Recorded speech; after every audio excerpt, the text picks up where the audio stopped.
వివాహం చెయ్యాలి. ఆ కర్తవ్యం ఆమె తండ్రిది. కనుక ఇప్పుడు ఈ అహల్యని తీసుకెళ్లి చతుర్ముఖ బ్రహ్మగారికి అప్పచెప్పాడు.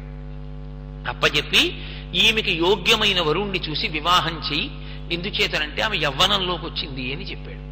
చెప్పి గౌతముడు బయలుదేరబోతుంటే ఉండమన్నాడు బ్రహ్మగారు. ఇంద్రాది దేవతలందరూ వచ్చారు. ఈ పిల్లని మాకి మేము స్వీకరిస్తామన్నారు. ఆ పిల్ల కూడా చూసింది అందరినీ. బ్రహ్మగారు అన్నాడు, బ్రహ్మగారికి తపస్సు అంటే ప్రీతి, యోగ్యమైన వరుణ్ణి నిర్ణయం చేస్తే తప్ప ఈ పిల్లని ఇవ్వకూడదు. ఆయన అన్నాడు, ఎవరు తొందరగా భూప్రదక్షిణం చేసి వస్తారో వాళ్ళకి ఈ పిల్లని ఇస్తానన్నాడు. దేవతలు ఋషులు అందరూ తమ తమ వాహనాల మీద యోగశక్తితోటి బయలుదేరారు. బయలుదేరి భూప్రదక్షిణానికి వెళ్ళారు. గౌతమ మహర్షి అక్కడే ఉన్నాడు. ఏమి నువ్వు వెళ్ళవా భూప్రదక్షిణానికి అని అడిగారు. గౌతమ మహర్షి అన్నాడు, భూప్రదక్షిణం చెయ్యడానికి భూమికి ప్రదక్షిణం చెయ్యక్కర్లేదు. అదిగో బ్రహ్మలోకంలో ఎదురుగుండా కామధేను ఉంది, ఆవు. ఒక ఆవుకి ప్రదక్షిణం చేస్తే భూప్రదక్షిణం చేసేసినట్టే. అందుకని నేను ఆ గోవుకి ప్రదక్షిణం చేస్తానని ఒక 2 మాటలు ప్రదక్షిణం చేసి బ్రహ్మగారి దగ్గరికి వచ్చాడు. ఆయన వచ్చిన చాలాసేపటికి దేవతలు వచ్చారు. మీరు 1 మాట ప్రదక్షిణం చేసి వచ్చారు, ఇతను 2 మాటలు భూప్రదక్షిణం చేసి నా దగ్గర చాలాసేపటి నుంచి కూర్చున్నాడన్నారు. ఎలా చేశాడని అడిగారు. గోవుకి ప్రదక్షిణం చేశాడు. గోప్రదక్షిణమే భూప్రదక్షిణం. కాబట్టి ఇతనికి పిల్లనిస్తున్నానన్నాడు. మీరు కొంచెం జాగ్రత్తగా ఆ కథని పరిశీలించాలి. ఆ పిల్ల మనసు ఏమిటి అడగలేదు బ్రహ్మగారు. ఆ పిల్లని అంత అందగత్తిని సృజించాడు. తన ఇంట పెంచాడా? పెంచలేదు. ఆడపిల్లని వేరొకరి దగ్గర ఉంచి అక్కడ పెంచాడు. ఆ పిల్ల చాలా మందిని చూసింది, పిల్లని చాలా మంది చూశారు. ఆమె మనసేమిటి ఇప్పుడు గ్రహించలేదు. తను నిర్ణయం చేసే ముందు ఏకపక్షంగా ఒక్కసారి పిల్లని సంప్రదించి ఉంటే బాగుండుండేది. బ్రహ్మగారు పెళ్ళి అన్న విషయంలో పెద్దలు ఎంత జాగ్రత్తగా ఉండాలో చూపిస్తారు. ఆమె ఇంద్రుణ్ణి చూసింది. ఇంద్రుడి రథం వేరు, ఇంద్రుడి టీవీ వేరు. ఆయన తపస్సుని ఇష్టపడ్డాడు బ్రహ్మగారు. గౌతముడికి ఇచ్చి వివాహం చేశాడు. వివాహం అయిపోయింది. గౌతముడితో కలిసి వెళ్ళిపోయింది అహల్య. వెళ్ళిపోయి ఆయన ఆశ్రమంలో సంతోషంగా ఇద్దరు సాంసారికమైన జీవనం చేస్తున్నారు. మహానుభావుడైనటువంటి గౌతముడు తపోనిష్టలో ఉండి, ఆయన లాంటి తపస్సిద్ధి కలిగినటువంటి వ్యక్తి, అటువంటి మహర్షి లోకంలో చాలా తక్కువ ఉంటారు. అటువంటి గౌతమ మహర్షి తపోనిష్టాగరిష్ఠుడై ఉన్నటువంటి కాలంలో ఒకానొకప్పుడు ఇంద్రుడు అహల్య యొక్క ఆశ్రమంలోకి ప్రవేశించాడు. గౌతమ మహర్షి స్నానానికి వెళ్ళారు, నదీ స్నానానికి. లోపలికి వెళ్ళినప్పుడు వచ్చినవాడు ఇంద్రుడు కాదు, గౌతముడి వేషంలో వచ్చాడనో లేకపోతే ఇంద్రుణ్ణి తాను గుర్తుపట్టలేదనో శ్రీరామాయణంలో లేదు. అయితే శ్రీరామాయణంలో చెప్పినంత మాత్రం చేత అది యథార్థమని మీరెలా చెప్పగలరు అంటారేమో. చతుర్ముఖ బ్రహ్మగారి వరం వాల్మీకి మహర్షికి. ఎప్పుడైనా ఆయన రామాయణ రచన చేసేటప్పుడు ఆచమనం చేసి ఘంటం చేత్తో పట్టుకుంటే శ్రీరామాయణంలోని వ్యక్తులే కాదు, వ్యక్తుల మనసులలో ఉన్న అభిప్రాయాలు కూడా ఆయనకి తెలుస్తాయి. ఒక్క వాల్మీకి రామాయణమే అంత ప్రామాణికం. కాబట్టి మనసులోని అభిప్రాయములను కూడా వాల్మీకి కనిపెట్టగలరు. అందుకని వాల్మీకి రామాయణంలో ఇచ్చినటువంటి అహల్య చరిత్ర ఒకరు వేలెత్తి చూపించడానికి వీలు లేని చరిత్ర. కాబట్టి వచ్చినవాడు ఇంద్రుడు అని అహల్యకి తెలుసు. అందుకే మహర్షి ఒక స్పష్టమైన మాట వాడారు. మునివేషం సహస్రాక్షం విజ్ఞాయ రఘునందన అన్నారు. గౌతముని వేషంలో వచ్చినవాడు ఇంద్రుడు అన్న విషయము అహల్యకి తెలుసు. అహల్యకి తెలియకపోవడం లేదు. వచ్చినవాడు గౌతముడు అని ఆమె పొరపాటు పడలేదు. గౌతముడి వేషంలో వచ్చినవాడు ఇంద్రుడే ఆమెకి తెలుసు. ఆమెకి తెలిసి ఆమె ఇంద్రుని యొక్క కోరిక తీర్చింది. దేని కొరకు? ఆమెకు ఇంద్రుని యందు మనస్సుంది. అది కాదనలేని పరమసత్యం. కోటేశ్వరరావు గారు ఏమిటి అలా చెప్పారు అనుకుంటే మీరు శ్రీరామాయణం ఇంటికి వెళ్ళోసారి బాలకాండ చదవండి 2 సర్గలు.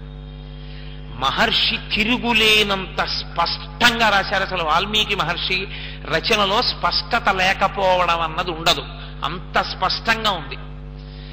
ఆమె ఒక మాట అంది, ఇంద్రుడితో ఆమె రమించిన తరువాత ఆమె అంది, కృతార్థాస్మి సురశ్రేష్ఠ గచ్చ శీఘ్రమిత ప్రభో అంది.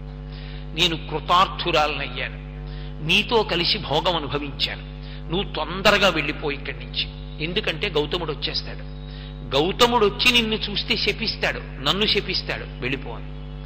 ఆయన అన్నాడు, శుశ్రోణి పరితుష్టోస్మి, ఓ అహల్య, నేను కూడా పరిపూర్ణమైనటువంటి సుఖాన్ని అనుభవించాను, కాబట్టి నేను కూడా తొందరగా బయలుదేరిపోతున్నాను.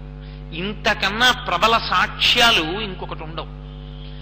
ఉన్నదున్నట్లు మాట్లాడారు మహర్షి. ఆయనకి ఎవరిని కించపరచాలనేటటువంటి ఉద్దేశ్యం లేదు. ఇంద్రుడు బయటకెడుతున్నాడు, గౌతముడు కుటీరంలోకి వచ్చాడు. చూడగానే త్రికాల వీధి మహాతపోనిష్టాగరిష్ఠుడైన ఆయన కనిపెట్టాడు. పొరపాటు జరిగింది, తన భార్య ఇంద్రుడితో వ్యభిచరించింది అని కనిపెట్టాడు. కనిపెట్టి అవతల ఆడదానికటువంటి కోరికున్నా పురుషుడివి నువ్వెందుకు ఇటువంటి పాపబుద్ధి పొందావు, పైగా దేవేంద్రుడివే, ఆయన తపస్సు భంగం చేయడానికి వెళ్ళాడు, అది వేరు మాట, అయినా చెయ్యకూడని పని చేశావు, కాబట్టి పేతతర్వృషణౌ భూమౌ సహస్రాక్షస్య తక్షణాత్ శాపవాక్కు విడిచిపెట్టాడు. శాపవాక్కు విడిచిపెట్టాడంటే తపోభంగం అయిపోయిందని గుర్తు. నేను పురుషుణ్ణి అన్న భావన నీ ఎందున్న కారణం చేత యుక్తాయుక్త విచక్షణ మరిచిపోయి ఒక ఋషిపత్నితో సంగమించావు. నేను పురుషుడినన్న అహంకారం నీకు ఉండడం వల్ల నువ్వు ఇటువంటి దోషం చేశావు కనుక నీ వృషణములు నేలరాలిపోవుగాక అన్నాడు. ఇంద్రుడు అటువంటి ప్రమాదాన్ని పొందాడు. ఇప్పుడు ఆయన లోపలికి వెళ్ళి అహల్యని చూశాడు. ఆమె గడగడ వణికిపోయింది. ఇక్కడ మీరు ఒక్క విషయం జాగ్రత్తగా ఆలోచించండి. విడాకులన్న మాట ఈ లోకంలో సనాతన ధర్మంలో ఉంటే గౌతమ మహర్షి విడాకులు ఇవ్వడానికి ఇంతకన్నా గొప్ప కారణం ఇంకోటి అక్కర్లేదు కదా. నిన్ను విడిచిపెట్టేస్తున్నాను, నీకు విడాకులు ఇచ్చేస్తున్నాను, నాలాంటి మహర్షి పక్కన ఇల్లాలిగా నువ్వు తగవు, వెళ్ళిపో అనడానికి ఇదొక్కటి చాలు. ఆయన అలా అనలేదు. ఆయన ఏమన్నాడో తెలుసా, ఓ అహల్య, నువ్వు ఇక నుంచి ఆహారములు తీసుకోవద్దు. ఎందుచేత నువ్వు ఆహారం తిన్నావు, ఆహారంలో 6వ వంతు మనస్సు అయింది. ఆ మనస్సు రజోగుణ భూయిష్టమైంది. ఆ మనసు ఇంద్రుణ్ణి స్మరించింది, ఇంద్రుడితో కలిసి భోగం అనుభవించడానికి ఆనుకూల్యత వహించింది. ఏ మనసు పాపమునకు కారణమైందో దాన్ని సంస్కరించుకోవాలంటే వాయుభక్ష నిరాహార తప్యంతి భస్మసాయిని. నువ్వు రాయైపో అనలేదు. రాయైపోతే ప్రతిస్పందన ఉండదు. ఇంకా వాల్మీకి రామాయణంలో అహల్యని నువ్వు రాయైపో అన్న మాట వాల్మీకి మహర్షి కాని గౌతమ మహర్షి కాని వాడలేదు.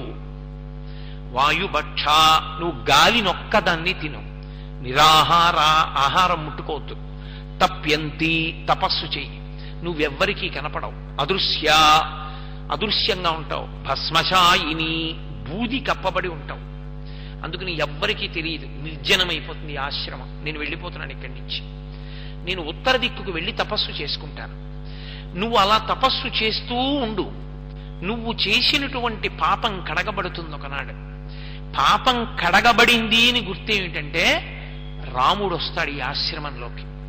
రాముడు ఏనాడు ఆశ్రమంలోకి వచ్చాడో ఆనాడు నువ్వు మళ్ళీ తపస్సులోంచి చైతన్యాన్ని పొంది పైకి లేస్తావు. నువ్వు పైకి లేవగానే నేను వస్తాను, వచ్చి మళ్ళీ నిన్ను స్వీకరిస్తానని చెప్పాడు.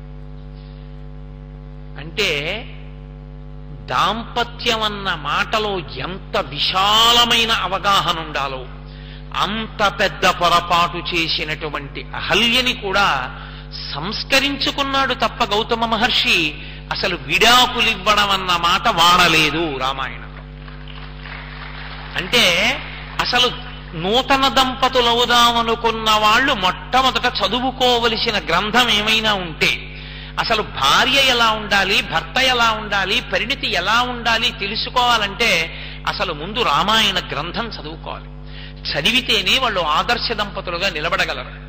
కాబట్టి ఆ తల్లి తపస్సులోకి వెళ్ళిపోయింది.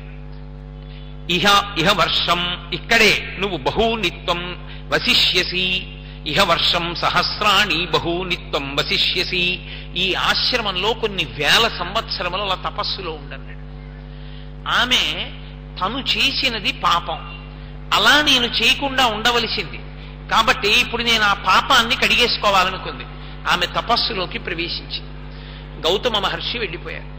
గౌతమ మహర్షి తపస్సు చేసుకోవడానికి వెళ్ళిపోయిన తరువాత ఇంద్రుడు దేవతలందరినీ పిలిచాడు, ఋషుల్ని పిలిచి, నేను దేవతా కార్యము కొరకు గౌతమ మహర్షి యొక్క తపస్సు అంత విపరీతంగా పెరిగిపోతే దేవతల్ని కూడా నిగ్రహించగలిగినంత శక్తి పొందేస్తాడని ఆయన తపస్సు భంగం చేయడానికి నేను తప్పు చేశాను వెళ్ళి, కాబట్టి మీరు నన్ను రక్షించాలి.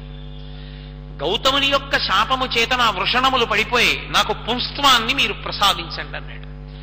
అప్పుడు దేవతలందరూ వెళ్ళి పితృదేవతల్ని సంప్రదించారు. పితృదేవతలు దక్షిణ దిక్కునుంటారు. శరీరం విడిచిపెట్టేసిన వాళ్ళందరూ 3 తరాల వరకు పితృదేవతా స్థానంలో ఎదురు చూడాలి. తన కడుపున పుట్టిన వాళ్లలో ఎక్కడైనా ఎవడైనా మహాధర్మతత్పరుడైన వాడు ఉంటాడా? నేను మీకు ఒక మాట చెప్తున్నాను, శ్రీరామాయణ సంపూర్ణ ప్రవచనం చేస్తే 7 తరాల వరకు విడుదల చేసి ఊర్ధ్వలోకాలకు పంపిస్తారు. రామాయణం చదువుకున్నా కూడా, రామాయణం చదువుకుంటే చాలు, తనకి ముందు పుట్టిన 7 తరాల వాళ్ళని విడుదల చేస్తారు. అంత గొప్పది. ఎవడైనా పుడతాడా ఒకడు? అలా రామాయణం చదువుకున్నవాడో, యజ్ఞయాగాది క్రతువులు చేసేవాడో, ధర్మనిష్ట కలిగిన వాడు పుడతాడేమో. 3 తరాలు ఎదురు చూస్తారు పితృదేవతా స్థానంలో. ఆ పితృదేవతలు ఆ యుగంలో మాంసం తినాలి, త్రేతాయుగంలో. ఇప్పుడు మాంసానికి బదులు గారె, మినుము. ఈ యుగంలో మాంసభక్షణం లేదు, తద్దినంలో కేవలం గారె, మినుము మాత్రమే పెట్టాలి. కాబట్టి వాళ్ళు వెళ్ళి అడిగారు. అడిగి సంప్రదించి, దేవేంద్రుడికి ఉపకారం చెయ్యడానికి మీరు ఒక పని చేయండి, మీకు మేక మాంసాన్ని వడ్డిస్తుంటారు పితృదేవతలకి తద్దినంలో. ఇక నుంచి మీరు మేక మాంసాన్ని పితృదేవతలు స్వీకరించేటప్పుడు మేక వృషణముల యందలి మాంసమును తీసుకోవద్దు. ఆ వృషణములు దేవేంద్రుడి యందు ప్రవేశపెడతామని చెప్పి వాళ్ళందరూ కూడా, ఆ పితృదేవతలందరూ కూడా దేవతలతో సంప్రదించి సహస్రాక్షన్ నివేశయన్ మేషవృషణములను ప్రవేశపెట్టారు. ఇంద్రుడు పుంస్త్వాన్ని పొందాడు. ఇక్కడ అహల్య కొన్ని వేల సంవత్సరములు తపస్సు చేస్తూ అలాగే ఉండిపోయింది. విశ్వనాథ సత్యనారాయణ గారు మహానుభావుడు, ఏమి దర్శనం చేశాడో! బాలకాండని ఆంధ్రీకరిస్తూ ఆయన ఓ మాట అంటారు. బాలరాముడు ఆశ్రమంలో ప్రవేశిస్తున్నాడు. మిథిలా నగరానికి అవతల వైపు ఉంది. మిథిలా నగరానికి ప్రవేశిస్తూ ఉంటే ఉంటుంది గౌతమాశ్రమం అని శ్రీరామాయణంలో. ఆయన అడిగాడు, ఏమిటి ఇంత నిర్జనంగా ఉంది, ఇది ఆశ్రమ ప్రాంగణం అయ్యి ఉండాలే, ఇలా ఉందేం గురువు గారు ఇది అని అడిగాడు. అంటే విశ్వామిత్ర మహర్షి రామచంద్రమూర్తికి ఈ కథంతా చెప్పారు. చెప్పి, రామా, నీ వలననే ఆమెకి ఆ శాప విమోచనం జరగాలి, ఆమెకి తపస్సిద్ధి కలగాలి, ఆమె పూర్వస్థితిని పొందాలి, కాబట్టి ఆశ్రమ ప్రవేశం చెయ్యి అన్నారు. ఆయన రాముడు ఆశ్రమ ప్రవేశం చేశాడు తప్ప రాముడి కాలు రాయికి తగిలింది, కాలు తగిలితే రాయిలోంచి కాంత వచ్చింది, అలా లేదు రామాయణంలో. ఆయన ప్రవేశించేటప్పటికి ఆవిడికి తెలిసింది తపస్సులో, వెంటనే ఆవిడ పైకి లేచింది అని రాశారు. విశ్వనాథ సత్యనారాయణ గారు చాలా అద్భుతంగా అనుభవించారు దాన్ని. ప్రభుమేని పైగాలి పైవచ్చినంతనే పాషాణమొకటికి స్పర్శ కలిగి, ప్రభుకాలి సంవడి ప్రాంతమైనంతనే శిలకొక్కదానికి చెవులు కలిగి, ప్రభుమేని నెత్తావి పరిమళించినతోన యశ్మంబు ఘ్రాణేంద్రియంబునుంది, ప్రభు నీలరత్న తోరణ మంజులాంగంబు కనవచ్చి రాతికి కనులు కలిగి, ఆ ప్రభుండు వచ్చి ఆతిథ్యమును స్వీకరించినంత ఉపల హృదయ వీధి ఉపనిషద్వితానమునికి శ్రీరామ భద్రాభిరామమూర్తి ఎగుచుతూచే అన్నారాయన. రామచంద్రమూర్తి వస్తున్నప్పుడు రామచంద్రమూర్తి మీద ఉన్న గాలి తపోనిష్టలో ఉన్న అహల్య మీదకి వెళ్ళింది. ఆవిడికి స్పర్శేంద్రియం పనిచేసింది. రాముని మించి సువాసన ఆమె నాసాపుటాలకి తాగింది. ఆమె ముక్కు పని చేయడం మొదలుపెట్టింది. రాముని యొక్క శరీరములోని కాంతి ఆమె కన్నుల మీదకి పడింది. ఆవిడ కళ్ళు పనిచేయడం మొదలుపెట్టాయి. ఆమె రామచంద్రమూర్తికి ఆతిథ్యం ఇచ్చింది. జరగబోయే మంగళం ఏమిటో ఆవిడికి అర్థమైపోయి శ్రీరామ భద్రాభిరామమూర్తిగా ఆయన కనపడ్డాడు. సీతతో కూడిన రాముడు అవబోతున్నాడని కనిపెట్టింది. ఆయన లోపలికి వెళ్ళాడంటే ఆవిడకున్నటువంటి శాపం, ఆవిడ చేసిన పాపమంతా కడగబడింది. రామపాదము సోకి పాపము పోయిందంటారు, తప్పు. రామపాదము సోకి పాపము పోలేదు. ఆమె పాపము ఆమె తపస్సు వలననే పోగొట్టుకుంది.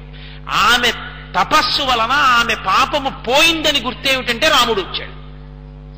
రామపాదము సోకి ఆమె పాపము పోయి ఉండుంటే ఆమె ప్రయత్నము ఆమె పాపం పోవడంలో లేదు.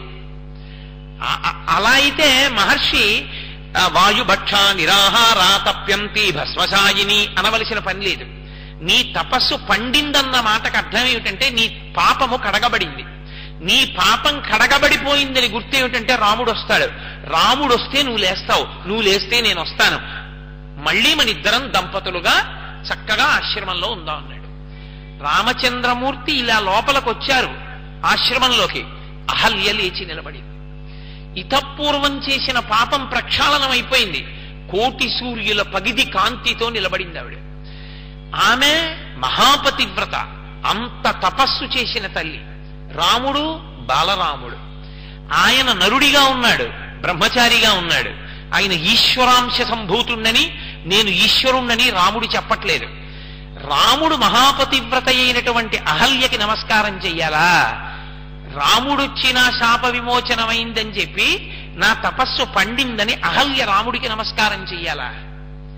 అహల్య రాముడికి నమస్కారం చేసింది అనుకోండి, అంతకన్నా అసంబద్ధమైన విషయం ఇంకోటి ఉండదు. ఆమె మహాపతివ్రత, గౌతమ మహర్షి యొక్క ఇల్లాలు, ఆయనకి తల్లి లాంటిది. ఆయన మాత్రోపి నామకాశస్య విద్యతే రావణాంతఃపురే తస్మిన్ యంకపిర్నజగాయ సహా అంటారు. 4 అంగుళాలు కూడా విడిచిపెట్టకుండా లంకాపట్టణాన్నంతటినీ వెతికేశారు. అంతా వెతుకుతున్నప్పుడు తప్పిపోయినది ఆడది కనుక ఆడవారి మధ్యలో ఉంటుందేమోనని ఆయన ఆడవాళ్ల దగ్గరికి వెళ్లి వెతికారు. వెతికినప్పుడు ఎంతో మంది కాంతల్ని చూశారు. రావణాంతఃపురంలో పుష్పక విమానంలోకి ప్రవేశించారు. పుష్పక విమానంలో వెతుకుతున్నారు. ఆ వెతుకుతున్నప్పుడు రావణాసురుడు నిద్రపోతున్నాడు.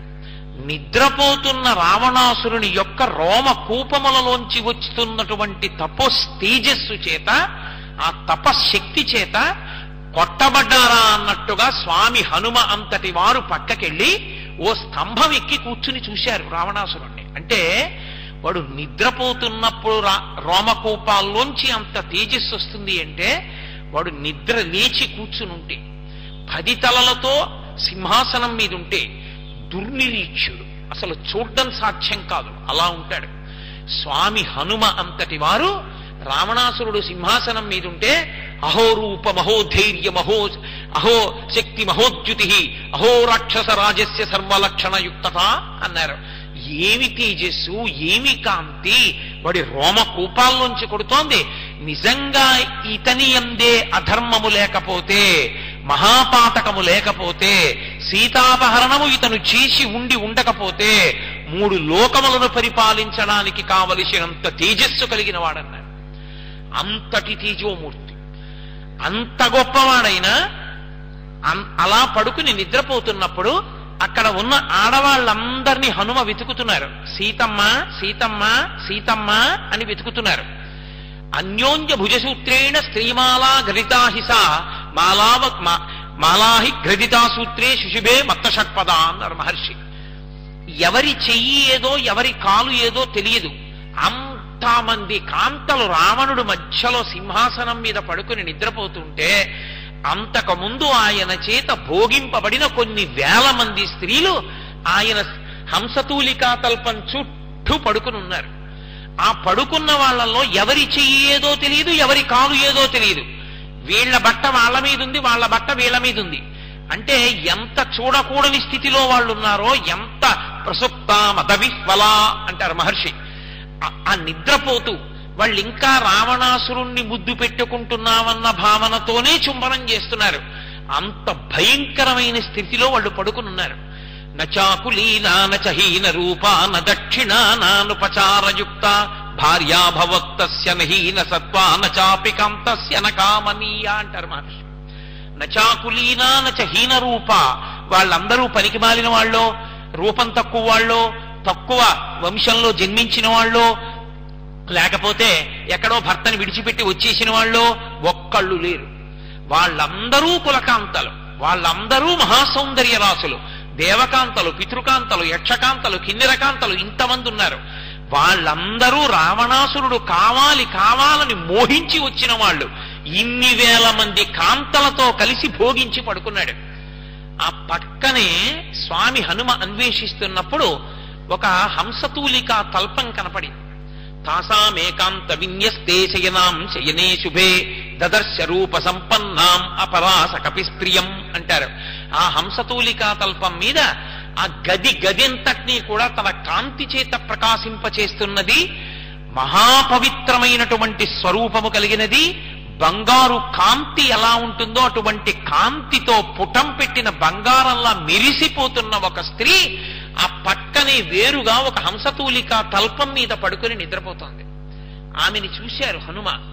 హనుమ అంతటి మహాప్రాజ్ఞుడు, బుద్ధిమతాం వరిష్టం వాతాత్మజం వనరయూధ ముఖ్యం, అటువంటి మహానుభావుడు ఆమెని చూడగానే సీతమ్మ అనుకున్నారు. అబ్బా, సీతమ్మ తల్లి దర్శనం అయిపోయింది నాకు అనుకున్నారు.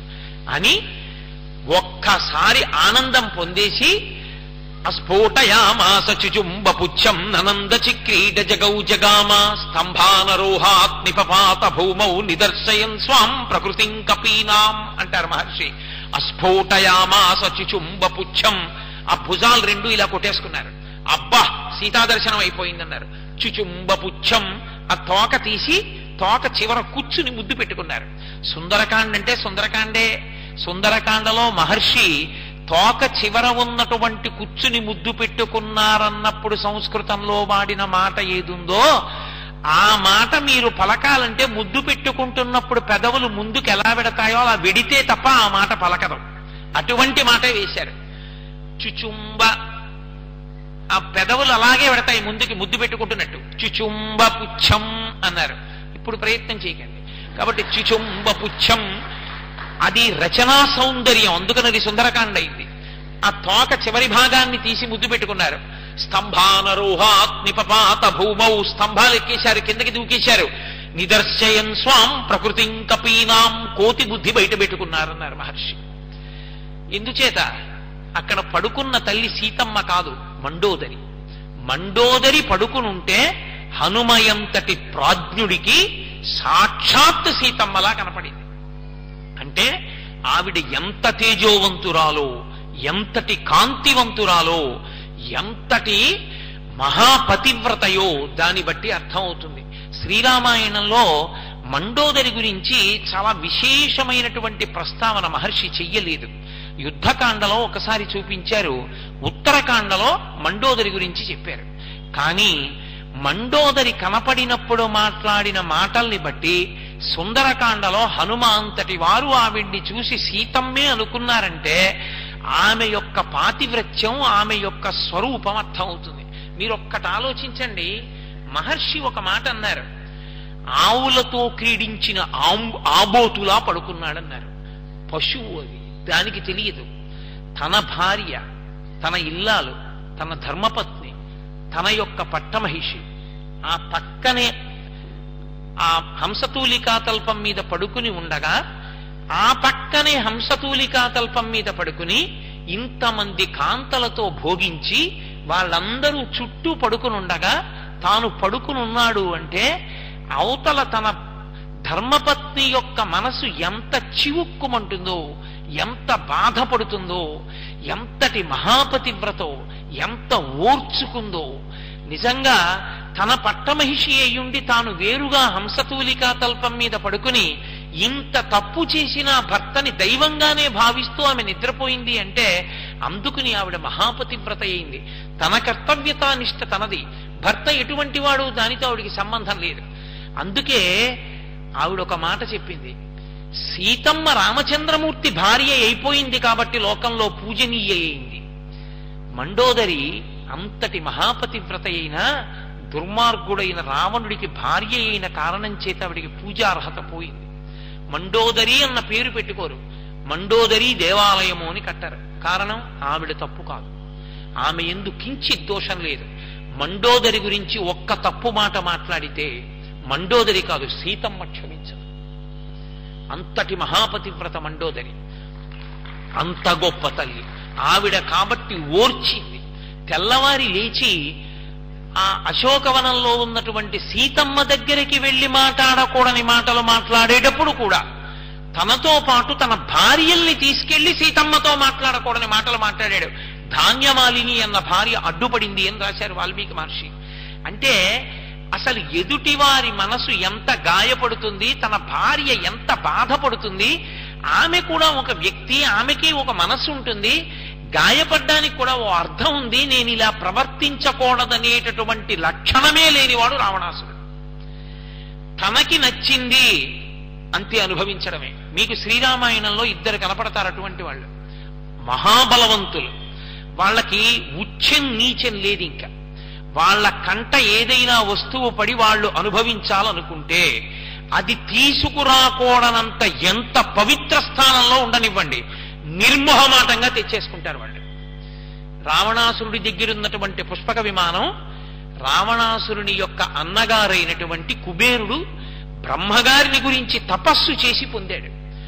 అన్నగారైనటువంటి కుబేరుణ్ణి రాజ్యభ్రష్టుణ్ణి చేసి లంకాపట్టణం నుంచి ఉత్తర దేశానికి తరిమి కొట్టి, ఎక్కడో తండ్రి గారైన విశ్రవసో బ్రహ్మ చెప్పారని హిమవత్పర్వత పార్శ్వం పక్కన అలకాపురిని నిర్మించుకుని ఆయన ఉంటే అక్కడికి వెళ్లి అన్నగారితో యుద్ధం చేసి అన్నగారిని కొట్టి పుష్పక విమానం తీసుకొచ్చాడు.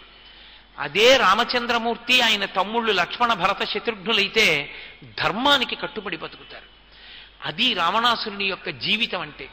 అంత హేయమైనటువంటి జీవితం ఉన్నవాడు అటువంటి రావణాసురుని వలన ఆమె ఇంద్రజిత్ అన్న కొడుకుని కంది. అంతటి పాషాణ హృదయుడు రావణుడు, అంతటి మృదు హృదయ, అంతటి మహాపతివ్రత మండోదరి. ఇంద్రజిత్ అని కొడుకుని కనడంతో పోలేదు. ఆ ఇంద్రజిత్ యొక్క గొప్పతనం ఏమిటో మహర్షి రామాయణం యుద్ధకాండలో కూడా చెప్పలేదు. ఉత్తరకాండలో అగస్త్య మహర్షి రాముడి దర్శనానికి వెళ్ళారు పట్టాభిషేకం అయిపోయాక. వెళ్ళినప్పుడు రావణాసురుడికి ఇంత బలం ఎలా వచ్చిందని అడిగారు రామచంద్రమూర్తి. అసలు రాముడిది కాదు రామా బలం, అసలు రావణుడిది కాదు రామా బలం, ఇంద్రజిత్తుది. ఇంద్రజిత్ ఎంత గొప్పవాడో తెలుసా అని అగస్త్య మహర్షి చెప్పారు ఒకప్పుడు. రావణాసురుడంతటి వాడు ఇంద్రుడి మీద యుద్ధం చేసి ఇంకా గెలవలేక అలిసిపోయి వెళ్లి పడుకునుంటే ఒక్క గంటలో ఇంద్రుణ్ణి బంధీకృతుణ్ణి చేసి వచ్చి రావణుణ్ణి లేపి, నానా ఇంద్రుణ్ణి తీసుకెళ్లి లంకాపట్టణం కారాగారంలో కట్టేశాను, లే ఇంటికి వెళ్ళిపోదామని తీసుకెళ్ళాడు ఇంద్రజిత్. అంతటి మహాబలవంతుడు, అంతటి తేజోమూర్తి. అటువంటి కొడుకుని కంది. ఆఖరణ యుద్ధభూమిలో ఏడ్చింది. రావణాసురుడు మరణించాడు. 10 తలలు తెగిపోయాయి. ఎప్పుడు చచ్చిపోతాడా అని లోకమంతా ఎదురు చూసింది. అందరూ దేవతలతో సహా ఆకాశంలో నిలబడ్డారు. ఇంతమంది నిలబడి ఉండగా ఇంతమంది కోరుకుంటే రామచంద్రమూర్తి విడిచిపెట్టినటువంటి బ్రహ్మాస్త్రము వలన నిహతుడై పడిపోయాడు. నేల మీద పడిపోతే విభీషణుడంతటి వాడు అంత్యేష్టి సంస్కారం చేయనన్నాడు. మండోదరిని పల్లకీలో తీసుకొచ్చారు యుద్ధభూమికి. తీసుకొస్తే ఆవిడ పల్లకీలోంచి కిందకి దిగింది. కిందకి దిగి రావణాసురుడి దగ్గరికి వెళ్ళింది. మెరుపు తీగ నల్లటి కారు మబ్బు మీద పడ్డట్టు అన్నారు మహర్షి. మాషరాశీం అని నల్లటి మినువులు కుప్పపోస్తే ఎలా ఉంటాయో అలా ఉంటాడు రావణాసురుడు. ఆయన మీద పడి ఏడుస్తూ ఒక మాట అంటుంది. మండోదరి శీలం, రావణాసురుడు మండోదరుల యొక్క దాంపత్యం దాని వలన మనకు అర్థం అవుతుంది. ఆవిడ చెప్పుకుందా ఏడిచినప్పుడు, నేను సహృదం హితకామం నశ్రుతం వచనం త్వయా అని ఏడిచింది. ఎన్నో మార్లు తల కొట్టుకున్నాను, ఇలా చెయ్యొద్దు, తప్పు తప్పు అని చెప్పాను, అసలు నువ్వు నా మాట ఎప్పుడైనా విన్నావా అని అడిగింది. అంటే అసలు భార్యని సంప్రదించడం కానీ, భార్యతో మాట్లాడడం కానీ, నేను ఈ పని చేస్తానని చెప్పడం కానీ, నేను ఈ పని చేస్తే భార్య కళ్ళెదురుగుండా చేస్తే అది దాని మనసు గాయపడదా, దానికి బాధ వేయదా అన్నపాటి ఆలోచన కూడా లేనటువంటి దుర్మార్గుడు అందుకే మహర్షి ఆయన గురించి మాట్లాడుతూ సకల్ప వృక్ష ప్రతిమో వసంత యువమూర్తిమాన్ శ్మశాన చైత్య ప్రతిమో భూషితోపి భయంకర అన్నారు. ఒక ఆయన పెళ్లి చేద్దాం అనుకున్నాడు. పెళ్లి చేద్దాం అనుకుని ఏమయ్యా నీకేదో మంచి భవంతి ఉందన్నారు, చలువరాతి భవంతి, ఆ భవంతి కొంచెం మా పెళ్లివారందరూ విడిది ఉండడానికి ఇస్తావేమిటని. తప్పకుండా తీసుకెళ్ళి ఉండవయా మీ పెళ్లివారందరినీ ఉంచు, 150 గదులు కట్టానని తాళం చెవులు ఇచ్చాడు. ఎక్కడుంది పెడతామన్నాడు. శ్మశానం మధ్యలో ఉంది వెళ్ళన్నాడు. ఎవడైనా పెడతాడా? ఎంత చలువరాతి మంటపమైనా ఎంత గొప్ప భవనమైనా శ్మశానం మధ్యలో ఉంటే ఎవడెడతాడు? ఎన్ని ఆభరణాలు వేసుకున్నా, ఎంత అలంకారం ఉన్నా, ఎంత తపస్సు చేసినా, ఎంత తేజస్సున్నా శ్మశానం మధ్యలో ఉన్నటువంటి భవనం ఎటువంటిదో రావణాసురుడు అటువంటి వాడు అన్నారు మహర్షి. అంటే అంత భయంకరమైనటువంటి క్రూరమైన మనస్సున్నవాడు. అంటే తన జీవితం మొత్తం మీద తన భార్య చెప్పిన మాట, అందున పట్టమహిషి, ఆమె చెప్పిన మాట ఏమిటంటావైతే అని కూడా ఆయన వినలేదు, అసలు ఎప్పుడూ మాట్లాడలేదు. అందుకే ప్రతి చిన్న విషయం రాస్తారు మహర్షి. సారథిని పిలిచి గుర్రాలు సిద్ధం చేయమన్నారు. సారథి వెళ్ళి గుర్రాలు సిద్ధం చేశాడు. వెళ్ళినటువంటి రథికుడు సారథి గుర్రాలు సిద్ధం చేశావా అని అడిగాడు. అది కూడా వ్రాస్తారు. అటువంటిది రావణాసురుడు మండోదరి మాట్లాడుకున్నారు, రాయలేదు. కారణం ఒక్కటే, ఆయన అసలు భార్యని ఏదీ సంప్రదించాడు. ఒక్కొక్క దాంపత్యం అంత భయంకరంగా ఉంటుంది. అర్థం లేని అహంకారం.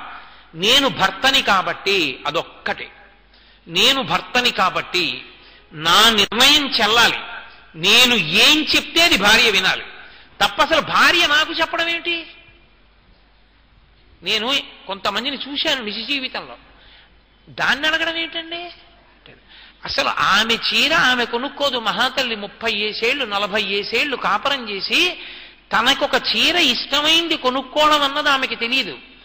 ఆయన తెచ్చినది ఆమెకి ఇష్టమై ఉండాలి, ఆయన తిన్నది ఆమెకి ఇష్టమై ఉండాలి, ఆయన వెళ్ళినది ఆమెకి ఇష్టమై ఉండాలి, ఆయన చేసినది ఆమెకి ఇష్టమై ఉండాలి తప్ప ఇది ఇష్టం లేదని కానీ ఇది చెయ్యవద్దని కానీ అనడానికి వీల్లేదు.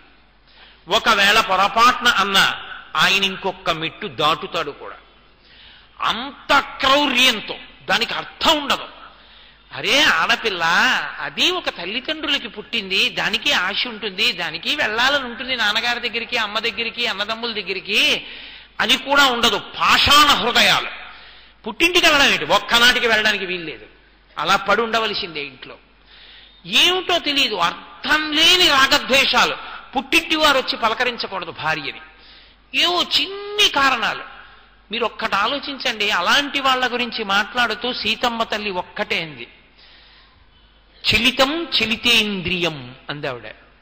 బతికున్న నాళ్ళు నడిచిపోతుంది రావణ. ఒకనాడు నువ్వు కదలలేని స్థితి వస్తే, నీ మలమూత్రములు నువ్వు విసర్జించుకోలేని స్థితి వస్తే, అప్పుడు నీవు భోగము కొరకు వెతుక్కున్నవారు నీ సేవ చెయ్యరు, నువ్వు తాళి కట్టిన వాళ్ళు చెయ్యాలి. వాళ్ళు ఏమంటారో తెలుసా? ఇంద్రియములకు వశుడు, ఎటువంటి తిరుగుడు తిరిగినవాడు వీడు అంటారు. అప్పుడు నువ్వు బతికి చచ్చిపోయిన వాడివి రావణ. ఆ రోజు తెచ్చుకోకు. నివర్తయమనోమత్త స్వజనీక్రియతాం మనః. నీ మనసు నీ ఇల్లాలి ఎందు పెట్టుకో, ధర్మాత్ముడవైపోతావు అంది తల్లి. వినలేదు. చిట్ట చివర 10 తలలు తెగిపోయి యుద్ధభూమిలో పడిపోయాడు. పల్లకీలో వచ్చింది. మొట్టమొదట ఇదే మాట అందావిడ, నువ్వు ఎన్నడూ నా మాట వినలేదు, నువ్వు నా మాట విని ఉండి ఉంటే ఇవాళ ఇంత దారుణంగా నేల మీద మట్టి మీద పడి 10 తలలు తెగిపోయి నిత్తురోడిపోతూ చచ్చిపోవలసినటువంటి అవసరం నీకు కలిగేది కాదు. నువ్వు దేవ దానవ యక్ష గంధర్వ కిన్నెర కింపురుషుల్ని ఓడించావు, కానీ నీ ఇంద్రియముల చేతిలో నువ్వు ఓడిపోయావు. నిన్ను రాముడు కాదు చంపింది, నీ ఇంద్రియములే చంపేశాయండి. ఒక భార్య చేత అలా అనిపించుకున్నవాడు చచ్చినట్ట, చచ్చి 100 మాటలు చచ్చినట్ట. దాంపత్యం ఎలా ఉండాలో, ఎలా బ్రతకాలో భార్యతో నేర్పుతుంది రామాయణం. కార్యేషు దాసి కరణేషు మంత్రి. ఒక్క చిన్న మాట, చాలా సంతోషం, నువ్వు నా జీవితంలో ప్రవేశించడమే నా అదృష్టం అంటే చాలు పొంగిపోతుంది. ఏమవుతుంది? ఒక్కసారి సంప్రదిస్తే ఏమవుతుంది? ఏమీ చదువుకోకపోయినా భర్త అడుగుజాడల్లో నడిచి భర్త సంప్రదించి భర్త నేర్పిన విద్య వల్ల ఎంతో విదుషీవనులైనటువంటి తల్లులున్నారు లోకంలో. వాళ్ళేం ఉద్యోగాలు చేసి అనుభవాలు సంపాదించి బుద్ధి ప్రజ్ఞ కలిగిన వాళ్ళు కారు. అనుకూలమైనటువంటి భర్త వలన అంత చక్కటి బుద్ధి సంపాదించుకున్న వాళ్ళు ఉన్నారు. కన్న తండ్రి కూడా అలా చూడడం, అంత బాగా సంస్కరించి అలా ఉండకూడదు సుమా, ఇలా ఉండకూడదు సుమా, అలా వద్దు, ఇలా ఉండు అని ఎంతో ప్రేమతో అనునయించి లాలించి భార్య మనసు తన మనసు వేరు కాకుండా ఒకటై బ్రతికిన దంపతులు ఉన్నారు సీతారాములు. అసలు భార్య మాట్లాడడానికి అవకాశమే ఇవ్వలేదు ఆయన బతికున్నంత కాలం. అది విచిత్రం. చచ్చిపోయిన తర్వాత అడిగింది మండోదరి, దాన్ని బట్టి తెలుసుకోమన్నారంతే మహర్షి. వాళ్ళు మాట్లాడుకుంటే కదూ నీ చెప్పడం మాట్లాడుకున్నారని. అసలు నువ్వెప్పుడు విన్నావు నా మాటని మండోదరి ఏడిచింది అంటే ఎప్పుడూ అసలు మాట్లాడడానికి గుర్తుపెట్టుకో. భార్యని అంత ఏడిపించి బ్రతికినటువంటి వాడికి సంతోషకరమైన ముగింపు లభించడం కూడా కష్టమే. భార్య అంటే తన ఇంటి లక్ష్మి. ఆమె కంట కన్నీరు కారకుండా ఆమెని పరమేశ్వరుడిచ్చినటువంటి గొప్ప స్నేహితురాలు. ఆమె నీకు జీవితాంతం నీతో ఉండడానికి వచ్చినటువంటి నిచ్చిలి. ఎంత ప్రేమతో ఎంత మర్యాదతో ప్రవర్తించాలి భార్యతోటి. అలా కాకుండా క్రౌర్యంతో ప్రవర్తించాడు. అందుకే ఆవిడ ఒక మాట అంది, రావణ ఇంద్రియాన్ని పురాజిత్వా, నువ్వు పూర్వం ఇంద్రియాల్ని గెలిచినట్టుగా అనుకున్నావు, తొక్కి పెట్టావు కాలు కింద. ఇంద్రియాల్ని నువ్వు గెలవలేదు, గెలిచాననుకున్నావు. జితా త్రిభువనంతయా, దాని వలన 3 లోకములను గెలిచావు. అంటే తపస్సు చేశాడు. ఎంత తపస్సు, ఏ సామాన్యమైన తపస్సు ఏమిటి? దానికోసం అన్ని సుఖాలు విడిచిపెట్టేశాడు. విడిచిపెట్టడం అంటే ఎలా? ఇంద్రియములను గెలిచి కాదు. ఇంద్రియములను గెలవడం అంటే ఏమిటో తెలుసా? మనసు విచలితం కాకూడదు. చూడకూడని వస్తువుని చూసినప్పటికీ మనసు మాత్రం కదలకూడదు. కదలకుండా మనసు అలాగే ఉందనుకోండి, ఇంద్రియాన్ని గెలిచేశాడని గుర్తు. స్వామి హనుమ ఎంతో మంది స్త్రీలను చూశారు. ఎవరి ఒంటి మీద బట్ట వాళ్ళ ఒంటి మీద లేదంటే బాగుండదని సంస్కారవంతమైన మాట మహర్షి అన్నారు. వీళ్ళ ఒంటి మీద బట్ట పక్క వాళ్ళ ఒంటి మీద ఉందన్నారు. హనుమ అందరినీ చూశారు, సీతమ్మేమో అనేది కాదు. ఆఖరణ ఒక మాట అన్నారు, మనోహిహేతు సర్వేషాం ఇంద్రియాణం ప్రవర్తనే శుభా స్వవస్థాసు తక్షమే సువ్యవస్థితం అన్నారు. నా చూడడం కంటికి ధర్మం, చూడాలి. సీతమ్మో కాదో ఆడవాళ్లలో చూడకపోతే ఎలా? చూశాను. చూసినప్పుడు వాళ్ళ ఒంటి మీద బట్ట లేకపోయి ఉండవచ్చు. నా బ్రహ్మచర్యంలో దోషం లేదు. నా మనసు కదిలిందా ఇది ప్రమాణం. సీతమ్మ కాదు, వెళ్ళిపోయాను, నా మనసు కదలలేదు, నాకు దోషం లేదన్నారు. అదే రావణాసురుడికి ఇంద్రియాన్ని పురాజిత్వా జితా త్రిభువనంతయా స్మరద్భి ఇవ తద్వైరం. ఆ వైరాన్ని దృష్టిలో పెట్టుకున్నాయి ఆ ఇంద్రియములు. వాటిని తొక్కి పెట్టాడు. బలవంతంగా సుఖాలు ఇవ్వకుండా తపస్సు చేత బ్రహ్మగారిని మెప్పించి శక్తి పొందాలని ఇంద్రియములను తొక్కి పెట్టాడు. అవి ఎప్పుడెప్పుడు కాటు వేద్దామా అని ఎదురు చూసాయి. రావణా, నిన్ను నీకు బ్రహ్మగారు ప్రత్యక్షం అయ్యాడు, వరాలు ఇచ్చారు, కానీ ఇవి వదిలిపెడతాయా? ఎప్పుడు కాటేద్దామని చూసాయి. యుక్తాయుక్త విచక్షణ మరిచిపోయావు. మహాపతివ్రత అయినటువంటి సీతమ్మ తల్లిని తీసుకొచ్చావు. అటువంటి సీతమ్మ తల్లి, అటువంటి మహాపతివ్రత, ఆమె యొక్క శృణిభూతలే. ఆమె కంటి వెంట నీరు భూమి మీద పడింది. కాలిపోక ఏమవుతుంది? లంక కాలిపోయింది.